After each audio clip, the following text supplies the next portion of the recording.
Actu Média et Radio Soleil vous présentent Au Passage des Artistes. Au Passage des Artistes avec Jazzia. Radio Soleil, Paris 88.6, Marseille 87.7. Radio Soleil, toutes les voix comptent. Aujourd'hui, au Passage des Artistes, je reçois une femme au parcours aussi inspirant que puissant, entrepreneuse, conférencière, créatrice de la méthode de Body Mind Power. Rihab Touré, que beaucoup connaissent sous le nom de Riri Keto, a transformé son histoire personnelle en véritable moteur de transmission. À travers son propre chemin de transformation, elle accompagne aujourd'hui des centaines de femmes à reprendre le pouvoir sur leur corps, leur santé, leur rapport au sucre, aux hormones également, mais aussi et surtout l'estime d'elle-même. C'est important ça, l'estime de soi. Son message est fort, engagé, profondément humain. Faire de ses épreuves une force, retrouver sa place et transformer son vécu en levier d'élévation. On va parler aujourd'hui de résilience, de reconstruction, mais aussi de puissance. Rihab, bonjour, bienvenue au Passage des Artistes sur Radio Soleil. Bonjour, merci de m'avoir invité, je suis honorée. Merci beaucoup. Alors, avant d'évoquer des sujets importants, c'est tes sujets de prédilection, comme l'alimentation, comme le rééquilibrage alimentaire, c'est important, la résilience, la reconstruction, etc. Est-ce qu'on peut aborder Rihab? Qui est Rihab avant de parler de Riri Keto? Avant toute chose, je suis une femme à part entière aujourd'hui. J'ai tendance à dire que je suis une survivante. J'ai eu un parcours de vie très compliqué. Et aujourd'hui, ça me permet d'ailleurs d'aider des milliers de femmes à pouvoir s'en sortir. Je suis l'heureuse maman de 3 enfants, 3 bébés miracles, qui sont nés suite à des PMA bien compliqués. Avec un parcours difficile, j'imagine, oui. Oui, 3 accouchements prématurés. Donc, et avant ça, des fausses couches. Donc, c'est vraiment des enfants désirés, aimés. Et attendus. Attendus, absolument. Alors, est-ce qu'il y a eu un petit élément déclencheur dans tout ce parcours? On en parlera d'ailleurs avec vous, mais à quel moment on se dit, bon, là, ça va plus, il va falloir que je me prenne en main? Ça a été à la naissance de ma fille. Donc, j'ai eu mes 2 premiers garçons. Et ensuite, ma fille, elle est arrivée. Elle est née un 1er janvier. Donc, elle a démarré l'année. Et quand ma fille, elle est arrivée, question qui se posait pas quand j'avais mes garçons, je suis atteinte du syndrome des ovaires polykystiques. Alors, c'est quoi exactement pour nos lecteurs qui ne savent pas ce que c'est? Alors, le syndrome des ovaires polykystiques, donc c'est un syndrome, c'est la première cause déjà d'infertilité en France. Ça touche une femme sur 10. On va avoir plusieurs symptômes. C'est héréditaire? Justement, on ne sait pas d'où ça vient. Mais quand je regarde ma famille, je pense que oui. Donc pour le coup, on va avoir des règles soit irrégulières, soit absentes. Moi, je pouvais faire 3 ans sans avoir de cycle. Donc forcément, infertilité.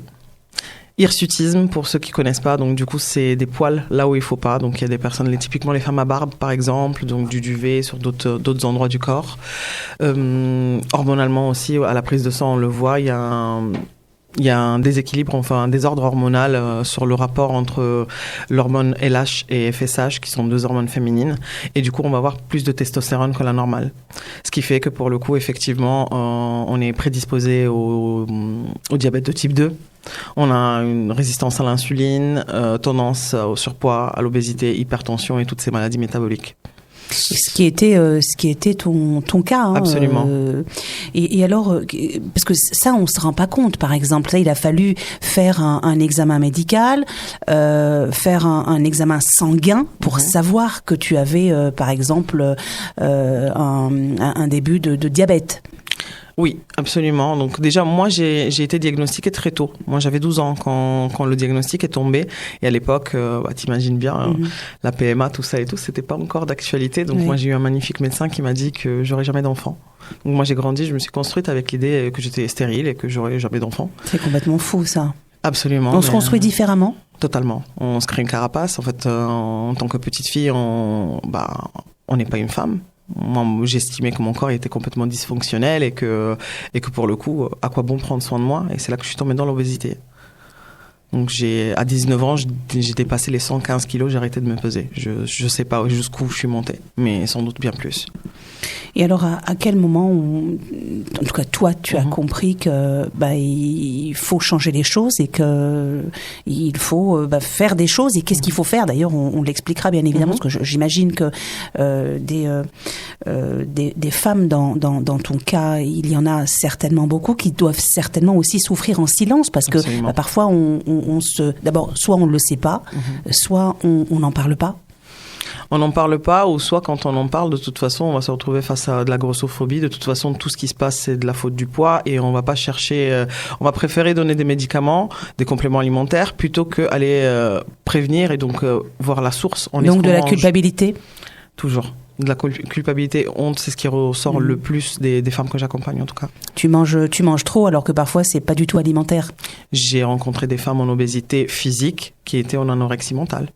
C'est complètement dingue, et c'est vrai que la société culpabilise les femmes, d'ailleurs plus que les hommes, quand il s'agit de l'âge, quand il s'agit du poids.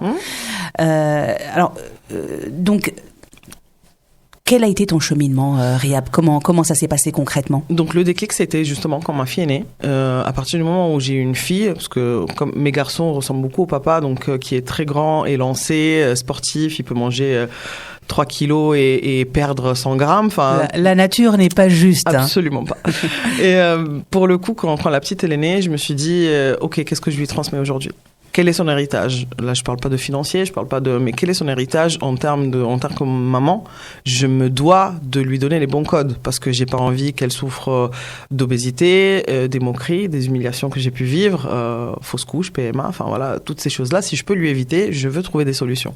Donc, je me reprends en main, je commence à faire du sport, je vois une diététicienne, etc. Mais tu étais déjà sportive, oui, toi, j'ai toujours adoré le sport, malgré mon obésité. J'ai fait pas mal de yo-yo dans ma vie, c'est-à-dire que j'arrivais à perdre 20-30 kilos, mais j'ai toujours tout repris, dans l'année en règle générale.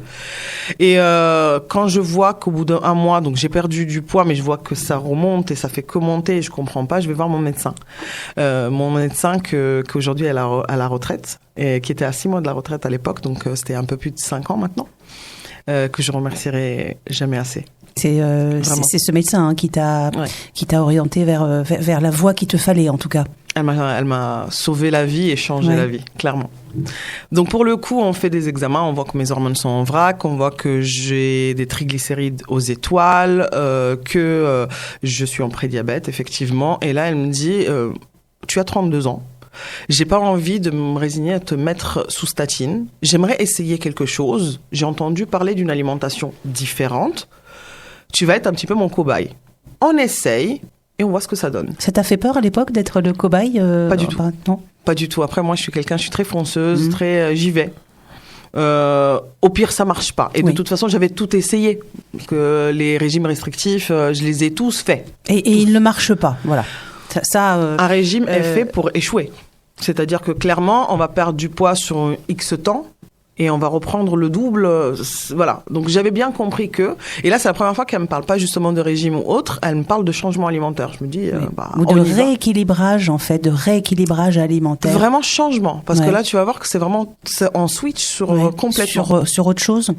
Je sors de là, c'est un jeudi, j'envoie un message à ma diététicienne qui clairement me prend pas au sérieux. Elle me dit non, mais le keto, c'est quoi ce truc, l'alimentation cétogène, non, c'est voué à l'échec et tout, tu vas être frustré, tu vas pas y arriver, ok. Mais mon médecin m'a dit de le faire. Donc à un moment donné, t'assumes tes responsabilités, tu fais des choix. Donc j'ai passé le week-end à commander des livres, m'informer un peu sur les réseaux, etc. et tout. Et je commence le lundi. Donc je rappelle bien que moi, sans médicaments, j'ai pas mes règles. Retiens bien ça parce que c'est important. Oui. Je commence le lundi, le jeudi j'ai mes règles. C'est-à-dire 4 jours. Là je me dis ok. Donc c'était pas lié aux médicaments? Ah non. Voilà. Et de façon tout à fait naturelle, j'ai... psychologiquement, en tant qu'ancienne sportive, je me dis toujours, mais il me faut des pâtes, il me faut du riz, il me faut des féculents, je vais jamais tenir. Ouais. Et là, j'en mange pas et en fait, j'ai pas faim et j'ai vraiment cette sensation viscérale de j'ai jamais aussi bien mangé de ma vie. Je commence à bien dormir, je suis énergique et je perds du poids. Alors, Rihab, avant d'aller plus loin, à ce moment-là, tu le dis toi-même, je tente le tout pour le tout. C'est-à-dire, voilà, j'ai rien à perdre. C'est un régime qui ressemble aux autres régimes ou pas? Pas du tout. Tu as déjà senti la différence dans ton alimentation? Tu ne mangeais pas les mêmes choses? Complètement, parce que aujourd'hui, si je te dis que je mange du fromage, de la crème, du beurre tous les jours, tu vas me dire, t'es pas au régime. Oui. Parce qu'on nous habituait aussi à éliminer le gras. Absolument. Et en fait, le problème, c'est que quand on enlève le gras, plus un aliment est light, entre guillemets, plus il est sucré. Sauf que quand on a une prédisposition au diabète, en fait, notre organisme ne sait plus métaboliser le sucre. Et pour le coup, on est venu inverser en fait le carburant de mon corps. Donc avant, je fonctionnais au sucre, et maintenant, je fonctionne au gras. Un peu comme une voiture qui fonctionne au diesel ou à l'essence. Exactement. En fait, le corps, vraiment, l'organisme peut fonctionner sur ce deux types d'énergie, tout simplement. Et voici mon aventure qui a commencé. Vraiment, c'était pas prévu, c'était pas attendu. J'y suis allée, franco. Au bout de 1 mois, j'avais déjà perdu quelque chose comme 5 kilos. Et sans te priver, il y avait des restrictions. Par exemple, une journée type, tu te lèves le matin, tu prends quoi? Parce que quand on se lève le matin, on prend un café au lait. Alors, pour ceux qui ont la chance d'être minces, un croissant, même si c'est pas bon. Une tartine beurrée avec de la confiture. C'est quoi, par exemple, le matin, tu te lèves, tu manges quoi, toi, Riab? Je vais me faire 2 œufs, une tranche de fromage, une tranche de jambon, si j'ai faim, de l'avocat, par exemple.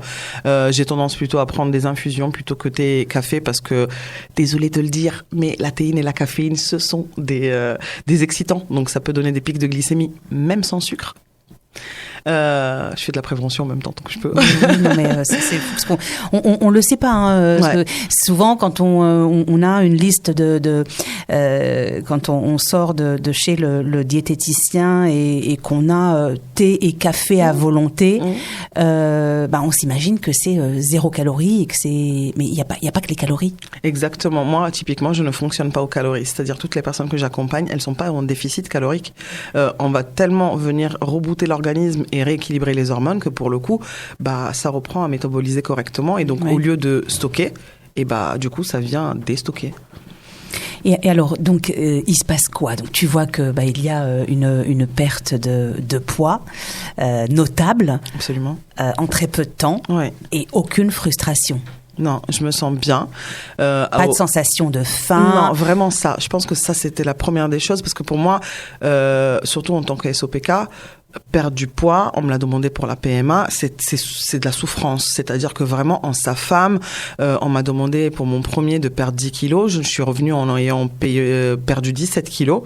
Mais 2 fois sport par jour, tenue de sudation. Je mangeais 2 feuilles de salade avec 2 tranches de jambon. Et le moral à 0. J'ai perdu mes cheveux, j'ai perdu mon énergie, ma féminité, ma libido. Enfin, il y a tout qui est passé. Hein, donc voilà. Et là, vraiment, je me sens bien. Et étonnamment, émotionnellement. Et je pense que c'est ce qui m'a le plus frappé. Oui. C'est que j'avais une stabilité d'humeur incroyable. Parce que, encore une fois, là, après, ça a été les études que j'ai faites et là, je me suis spécialisée. Je me suis rendu compte, parce que le SOPK, autant aujourd'hui, je pense que tu entends parler d'endométriose, etc. SOPK, très rare. On ne parle pas encore de cette pathologie et c'est vraiment dommage. Mais typiquement, s'il y a des femmes qui nous écoutent, qui sont atteintes du syndrome des ovaires polykystiques, elles vont se reconnaître. On a 2 fois plus de chances d'avoir des idées noires, d'être en dépression, des pathologies psychiques en fait qu'on va développer. Il y a des symptômes en tout cas qui et qui ne sont pas pris en charge aujourd'hui parce qu'il n'y a pas de prévention là-dessus. Et alors donc, Riab, c'est passionnant parce que on apprend également à se nourrir autrement. Absolument. Et c'est vrai que la première des questions, moi étant une femme, bien évidemment, je crois que j'en connais très peu des femmes qui n'ont jamais été au régime. La première des choses, et ça c'est le premier élément, c'est de se dire mince, je ne vais pas pouvoir sortir avec les amis parce que je ne vais pas manger pareil, je vais être un peu mise à l'écart. Il y a aussi, et c'est une évidence, des problèmes émotionnels parce que, tu le disais à juste titre tout à l'heure, on n'a pas de sucre, on se sent pas bien, il y a du chocolat qui traîne quand on a les enfants, on est tenté et parfois les choses ne fonctionnent pas comme on veut et puis on est un peu, on monte sur la balance et puis on se rend compte que on n'a pas beaucoup perdu par rapport à l'effort qu'on a fourni. Exactement. Comment tu as géré tout cela? Comment, pour toi en tout cas, comment les choses se sont passées? Alors, déjà, en fait, j'y suis allée franco. C'est-à-dire que, à partir du moment où moi je suis quelqu'un, j'assume la responsabilité des choses que je fais, donc je fais un choix, je me dis ok, je dois faire ça, on y va. Donc c'est-à-dire au début, je reste persuadée aujourd'hui avec du recul que je l'ai pris comme un régime, même si j'avais pas faim, même si tout ça et tout, mais pour moi je l'ai vu vraiment comme un régime. Donc j'y suis allée franco, au bout de 4 mois plus de prédiabète, au bout de 9 mois j'ai perdu 30 kilos, je me retrouve avec un IMC normal, chose qui m'est jamais arrivée de ma vie. Ok. Et ça a été là mon moment de bascule. Dans le sens où, ok, soit c'était un régime. Et pour le coup, parce qu'entre-temps, j'ai eu mes règles tous les mois. Depuis, j'ai mes règles tous les mois. Soit c'est un régime. Ça veut dire que qu'est-ce que je fais? J'ai fini mon régime, je reprends mes mauvaises habitudes. Soit j'en fais réellement un mode alimentaire et je le stabilise et je me sens bien parce que plus de ballonnement, plus de fatigue constante, la peau, elle est éclatante, mes cheveux... Enfin, il y a eu tellement de... Pour moi, la perte de poids, au final, c'est venu vraiment en deuxième position, tellement j'ai gagné en bienfait. Et en bien-être, j'imagine, également. Totalement. Ouais. Donc, j'ai pu faire des chirurgies réparatrices, parce que t'imagines, toute une vie d'obésité et tout, j'ai eu des gros dégâts. J'ai pu reconstruire, du coup, mon corps. Et en parallèle, j'ai la reconstruction aussi... en tant que femme, ma féminité, psychologiquement, etc. J'ai eu besoin de faire une thérapie à ce moment-là, parce que pour le coup, effectivement, je suis la même, mais en même temps, j'ai changé et en même temps, je me reconnais pas. Et alors, donc, ton regard sur toi-même, parce que on parle souvent de ce syndrome qui touche parfois les femmes qui perdent beaucoup de poids et qui se voient encore dans le miroir avec du poids en trop. La dysmorphobie. Est-ce que ça, tu peux nous en parler? Ça t'est déjà, est-ce que tu as été touchée par Je l'ai vécu. par cela? Je l'ai vécu après mon body lift. En fait, moi, si tu veux, j'avais tellement de dégâts qu'une abdominoplastie simple, c'est-à-dire juste devant, ne suffisait pas. Donc, j'ai vraiment une cicatrice à 360. On m'a vraiment enlevé une bande de peau à 360. Et ça a été après le body lift. Parce que j'avais tellement de peau pendante avant que pour le coup, il y avait des matins où je me réveillais. Donc là, j'avais un ventre plat, mais je voyais mon ventre. Je le voyais physiquement. Et ça, il faut se faire accompagner. C'est compliqué là-dessus, hein, parce que en fait, pour le coup aussi, ça arrive souvent aux personnes qui ont fait des chirurgies bariatriques, parce que le corps a changé tellement vite qu'on n'a pas le temps d'accepter et de se voir évoluer. Oui. De digérer de digérer en fait ce changement. On te sent encore très ému. Est-ce qu'il t'arrive parfois encore de repenser à cette période, parce que tu parlais tout à l'heure et bien évidemment qu'il faudra aussi souligner cet élément, c'est la moquerie. Parce qu'elle existe, et puis la société n'aime pas les femmes qui sortent un peu du carcan, ça va, du cadre. Il y a des canons de la beauté et les femmes avec du poids en trop, et parfois non, puisqu'elles sont faites comme ça. Elles font pas partie du décor. Absolument. Moi, personnellement, aujourd'hui, avec du recul, je me suis solidifiée, dans le sens où le fait de travailler sur les réseaux, je me suis retrouvée dans des harcèlements médiatiques très violents, où pour le coup, pareil, hein, moi, c'est arrivé au stade parce que moi, en fait, j'ai fait le choix de parler de mon histoire, de partager mon histoire, parce que je sais que on est des millions, c'est même pas des milliers, on est des millions à avoir vécu ces situations-là, et que si je peux donner de l'espoir, c'est la moindre des choses. Donc pour le coup, j'ai partagé aussi tout ce qui est mes chirurgies réparatrices, etc. et tout. J'ai eu quand même un harcèlement dans lequel on a carrément dit que j'avais fait de la chirurgie esthétique pour vendre des gaines. Donc, enfin, aujourd'hui, je suis vaccinée, tu vois ce que je veux dire? Ouais. Mais quelqu'un qui n'a pas cette visibilité ou cette notoriété médiatique. Et puis cette construction également, parce qu'il faut être aussi construit et solide psychologiquement. Ça peut être très violent et destructeur. Moi, j'ai vu des personnes perdre du poids parce que c'est vraiment ça. Tu sais, quand tu perds aussi facilement, alors que t'as lutté toute ta vie, comme tu disais tout à l'heure, c'était une vraie souffrance. Bah, j'en ai qui terminent le coaching et en fait, ça s'est tellement bien passé que du coup, elles cherchent le loup. Comment ça se fait, en fait, que ça a été aussi facile? Et si elles reprennent du poids, en règle générale, je me rends compte que c'est à cause de l'entourage. Ouais, t'as trop maigri. Alors, on ne disait pas, hein, t'as trop grossi. Ne mange pas n'importe quoi. Par contre, il y a t'as trop maigri. Oh, mais arrête. Est-ce que tu es malade? C'est vrai que c'est aussi culturel. Hein.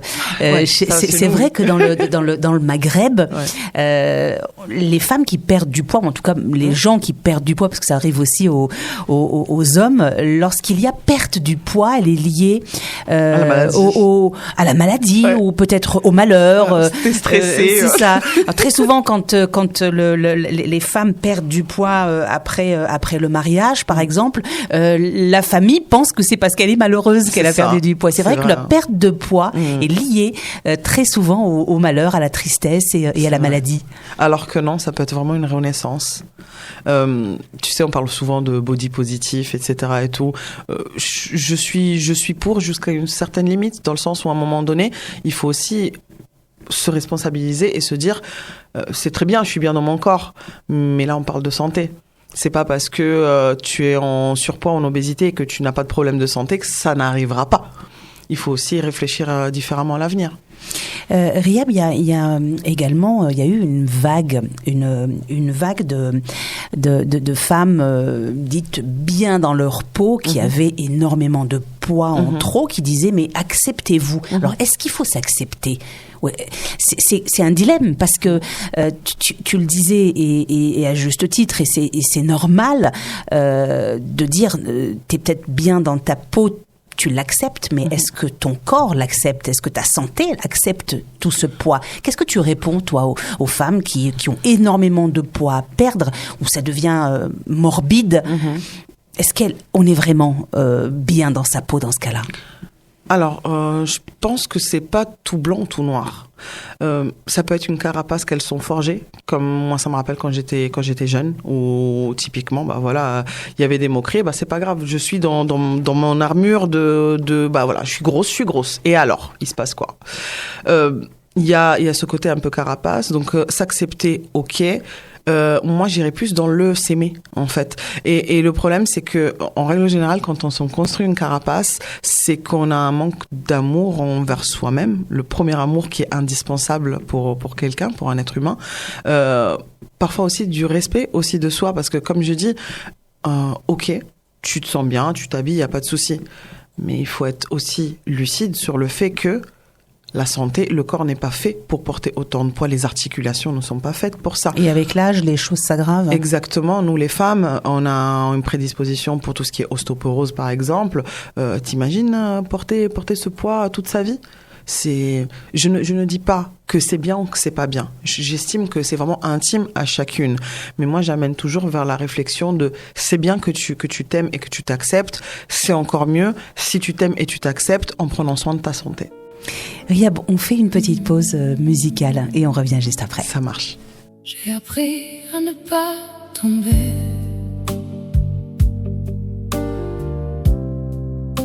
Même quand je n'en pouvais plus.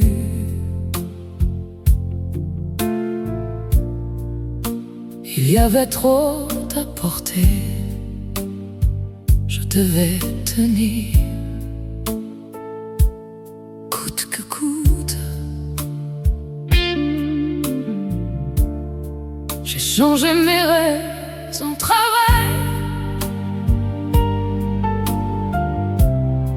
Les nuits en responsabilité.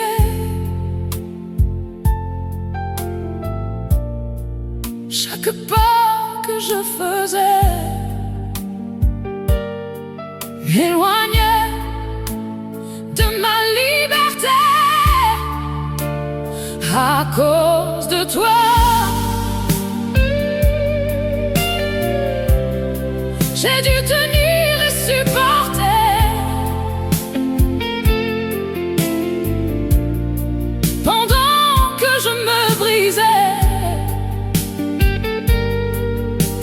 continuer à travailler. J'ai perdu des moments simples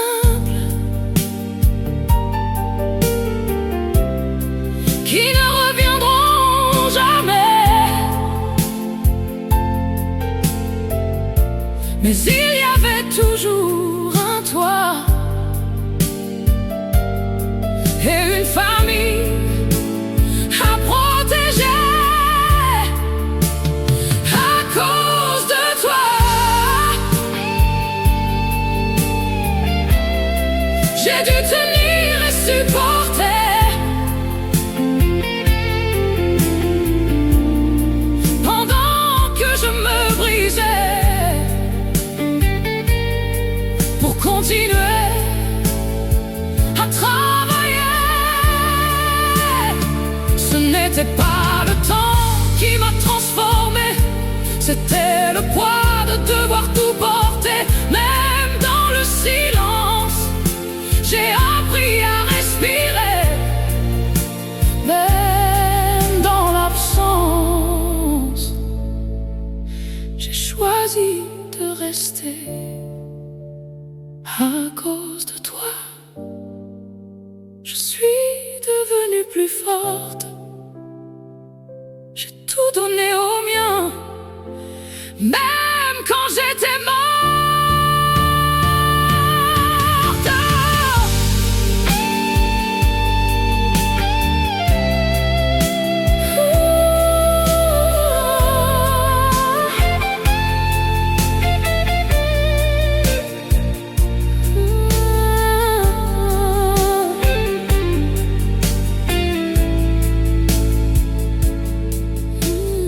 Vous êtes toujours à l'écoute de Radio Soleil au passage des artistes. Nous sommes avec Rihab, coach.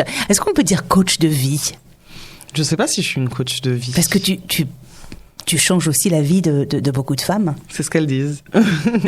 Alors, tu parles de transformer ces épreuves en puissance. Alors, concrètement, comment on fait ? Concrètement, on travaille sur soi. On travaille sur soi parce que on a passé notre vie à accumuler certaines, que ce soit des traumatismes ou des épreuves de la vie. Et je pense qu'on néglige totalement le côté émotionnel. C'est-à-dire qu'on a toujours cette impression de ça va aller. Et on tient, et on tient, et on tient. Jusqu'à burn-out, burn-in, baby blues. Enfin, on sait comment ça se termine. À un moment donné, il faut libérer ces choses-là. Et quelque part, venir les archiver. Qu'on puisse pouvoir réavoir ces images, mais sans pour autant que ça nous touche encore, que ça nous fasse mal. Avoir de l'émotion, c'est normal, mais on ne peut pas rester enchaîné dans la douleur. Surtout que parfois, la douleur, on la transmet aussi à ses enfants sans se rendre compte. C'est pour ça que je te parlais tout à l'heure d'héritage. Moi, je le vois aussi, c'est un héritage qu'on doit faire, d'autant plus... quand on est issu d'une culture, il y a ces loyautés familiales, culturelles, qui font que du coup, tu as l'impression que les femmes perpétuent quelque chose. À un moment donné, il faut bien que ça s'arrête. Alors Rihab, aujourd'hui, tu accompagnes donc des centaines de femmes à aller mieux. Qu'est-ce que ça change pour toi ? Je pense qu'au début, quand j'ai passé ma certification et quand j'ai commencé à être coach, je pense que c'était thérapeutique pour moi aussi. C'était réparateur, c'était aussi sentir que j'étais capable de faire quelque chose et que ma souffrance aura servi à quelque chose. Je pense que c'est vraiment ça. Aujourd'hui, je le prends vraiment comme une mission de vie. C'est-à-dire que j'ai ressenti vraiment cette chose-là. Il y a eu des moments où j'ai voulu arrêter. Où je me suis dit, c'est bon, j'arrête. Pour quelle raison et à quel moment tu peux avoir ce genre de sentiment ? Quand tu passes sur M6, que ton émission se passe bien et que derrière, il y a 700 personnes qui parlent sur toi, sur ton corps, sur tes enfants, alors que je ne montre pas forcément mes enfants sur les réseaux. Enfin, on te reproche quoi concrètement ? Qu'est-ce qu'on t'a reproché quand tu étais sur M6 ? Tout simplement que c'est des personnes qui n'ont pas regardé l'émission, juste pour c'est souvent le cas. Ouais. Voilà. Donc typiquement, c'était que je disais n'importe quoi, que j'étais une coach autoproclamée. Et si tu veux, des fois à la télé, malheureusement, il y a des choses qui sont coupées au montage ou les présentations. Et on m'a présentée en tant qu'influenceuse. Donc voilà, ça a été le meilleur moyen de dire, ah bah vous voyez, c'est qu'une influenceuse et tout. Je dis, en attendant, c'est pas moi qui vous mets un code promo en fin de story. Mais bon, après, voilà. Et je pense que vraiment, ce qui m'a vraiment fait mal, c'est voir des personnes que j'ai pu aider, qui sont faites embobiner, en fait. Et elles ont accepté une histoire qui a été totalement inventée par un concurrent, pour le coup. Visible. Aujourd'hui, avec du recul, je sais que je lui faisais peur, parce que sinon, il serait pas venu essayer de surfer sur ma vague.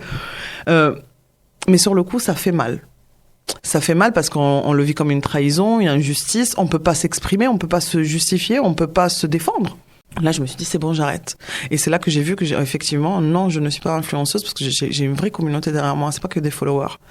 Et je l'ai vu parce que j'ai eu plein de rendez-vous, plein de prises de coaching et tout. Elles m'ont dit, OK, on a pris nos coachings, on t'attend. Prends le temps que tu veux. On est là. Donc, à un moment donné, oui, je leur rends. Je leur rends parce que je prends cette responsabilité. Je sais que c'est quelque chose de plus grand que moi. On y va. On y va. Je peux pas arrêter aujourd'hui. Aujourd'hui, je peux pas arrêter parce que je sais que si j'arrête, j'ai des personnes, tu sais, qui regardent, qui interagissent jamais. Et un jour, je vais avoir un moment de pas bien. Moi, je suis quelqu'un de très authentique, donc je dis les choses. Je dis, voilà, c'est pas la grande forme et tout. Elles vont m'envoyer un petit message. Tu sais, continue, c'est grâce à toi que je tiens. Tous les jours, je regarde ce que tu fais. Chaque semaine, j'écoute le podcast. Ça me fait du bien, etc., etc. Regarde les résultats que moi, j'ai eus dans l'ombre. Et c'est pour ces personnes-là aussi que j'ai envie de continuer. Alors, Rayab, aujourd'hui, tu vis au Maroc. Qu'est-ce qui a fait que tu sois partie au Maroc Alors, il y a combien de temps Ça fait un peu plus de 2 ans. Ouais. Pour quelle raison? Qu'est-ce qui a fait que tu sois partie? Alors, est-ce qu'il y a eu un événement, quelque chose pour, on va dire, accompagner ta volonté? La première des choses, donc moi, je suis d'origine marocaine. J'ai toujours eu des souvenirs de Marrakech. J'habite à Marrakech, d'enfants. J'adorais cette ville. C'était vraiment mon endroit favori. Et pour moi, c'était une évidence et tout. Et en septembre 2023, il y a le tremblement de terre. Et là, je le sens dans mes viscères. Ça faisait longtemps, en fait, on en parlait déjà avec mon mari depuis 2-3 ans de partir et tout, mais c'est jamais le bon moment. C'est jamais le bon moment. Il faut attendre il faut attendre la situation désirée, parfaite. Il faut avoir X argent de côté. Il faut ci, il faut ça, la bonne école.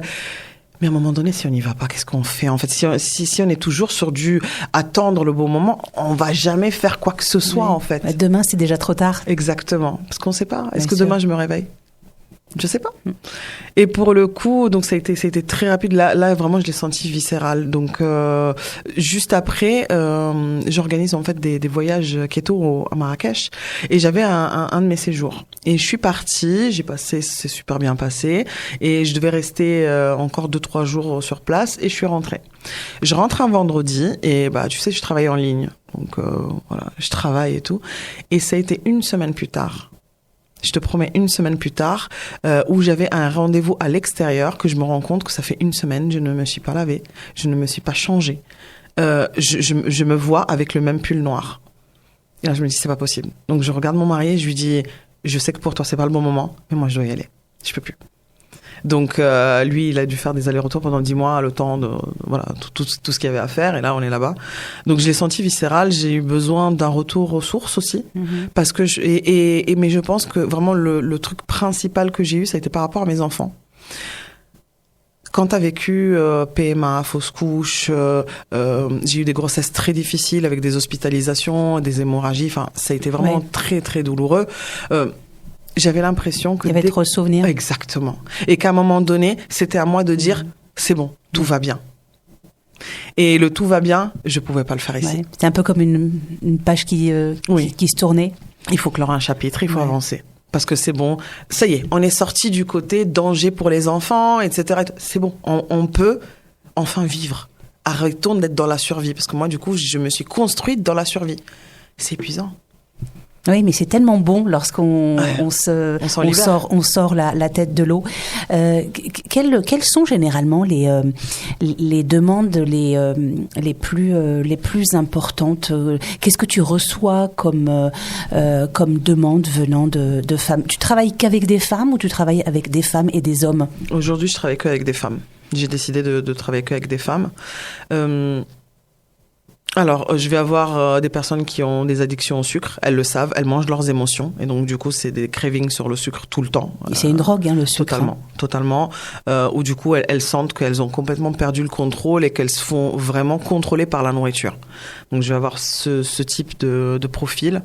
Après, je vais avoir des profils où, pour le coup, c'est le médecin qui leur a demandé pour X, Y chose. Je travaille avec des médecins qui m'envoient des fois des personnes qui ont un diabète gestationnel ou qui ont justement un prédiabète ou quelque chose. Donc, on travaille en collaboration pour pouvoir les aider.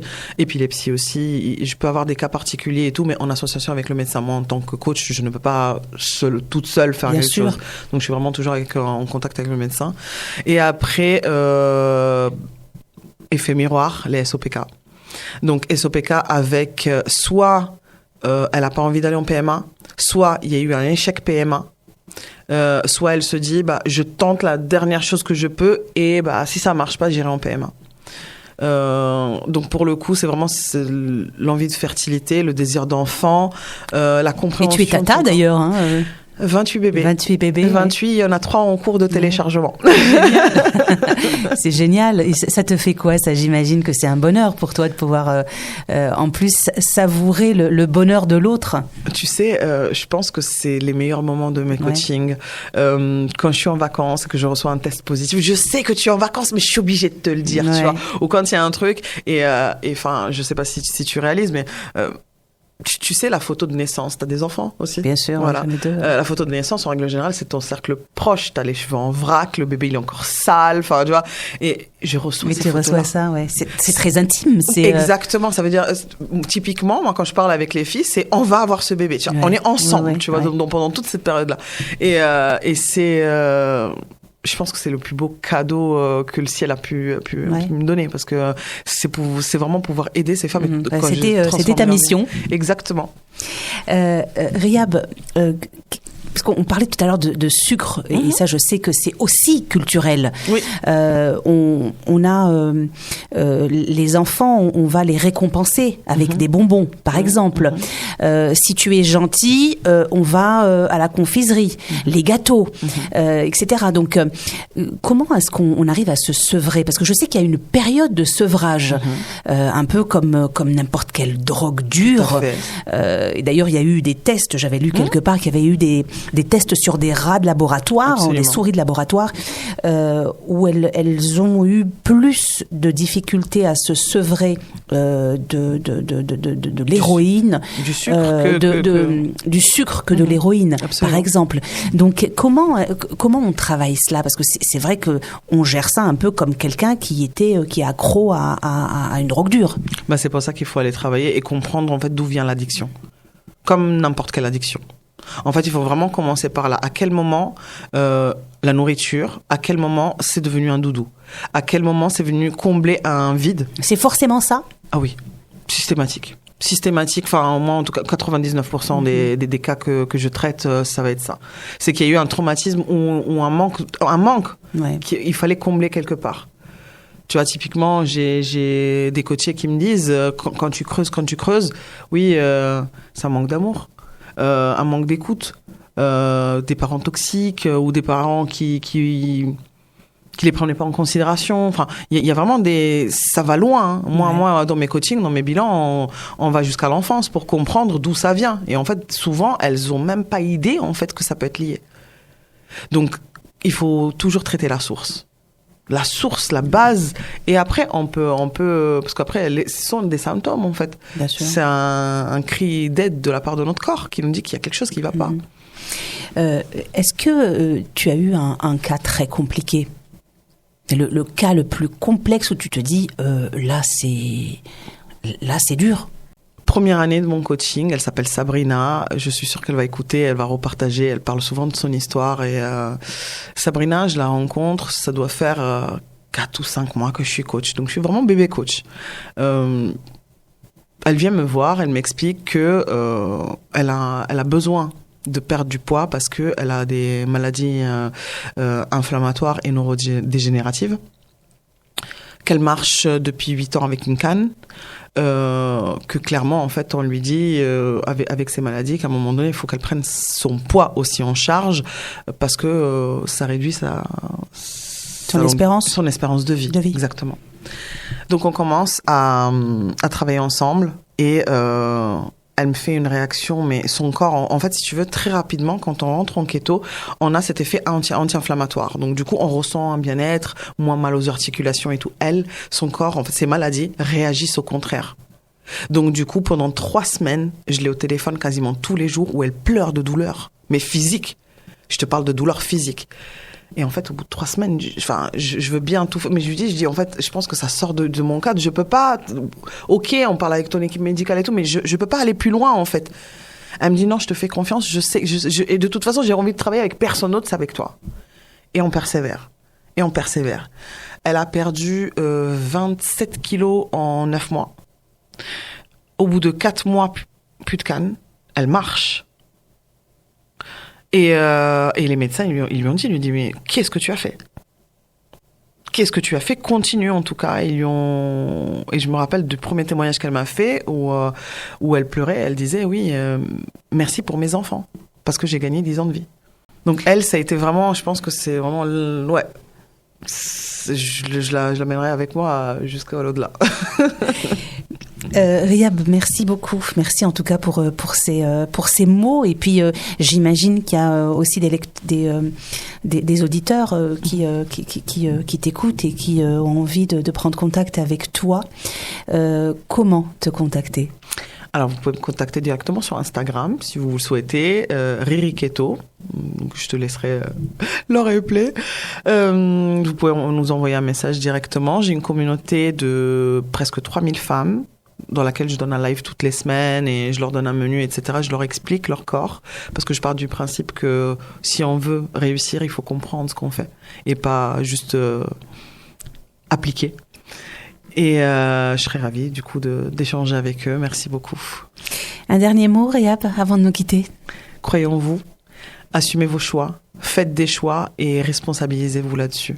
Parce que souvent, tu sais, tu vas démarrer quelque chose, n'attendez pas le lundi. Le lundi, c'est toujours bien de se dire le lundi, mais ta santé n'attend pas un lundi. Donc allez-y, allez à fond, et je peux vous dire que vous n'avez pas tout essayé, parce que si vous tentez l'alimentation cétogène, je pense que ça peut transformer votre vie comme elle a transformé celle depuis 2000 femmes que j'ai accompagnées. Et surtout, arrêtez de culpabiliser, et Totalement. puis arrêtez d'écouter les autres et écoutez-vous, c'est important. Aimez-vous. Merci beaucoup, Riab. Merci pour cette belle balade qui fait du bien au corps et au mental. Merci Jazzy, à toi. Vous écoutez Radio Soleil.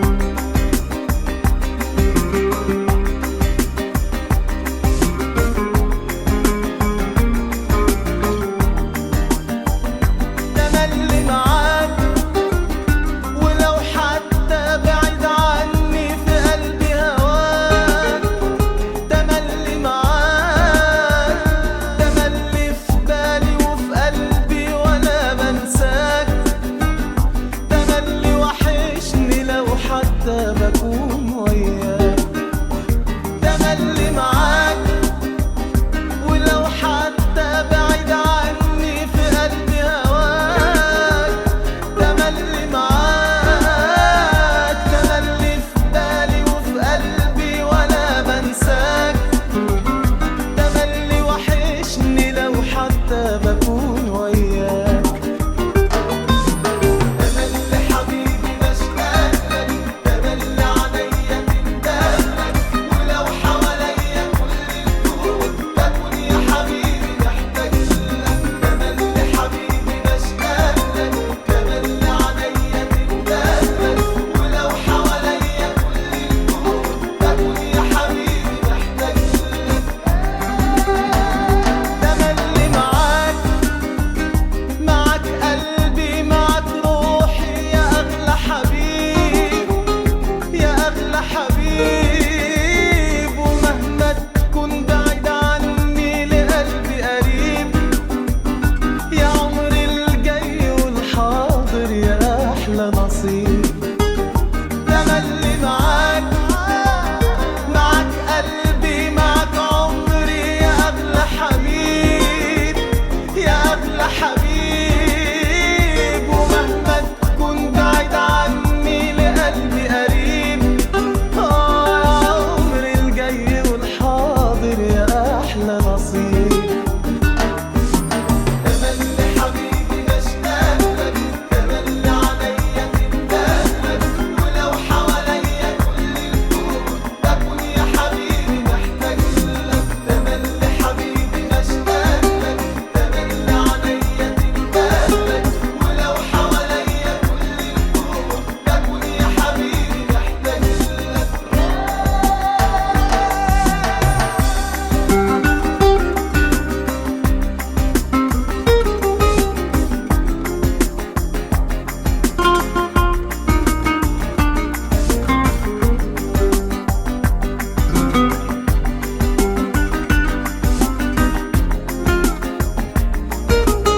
Retrouvez l'émission Au passage des artistes sur Radio Soleil avec Jazzia.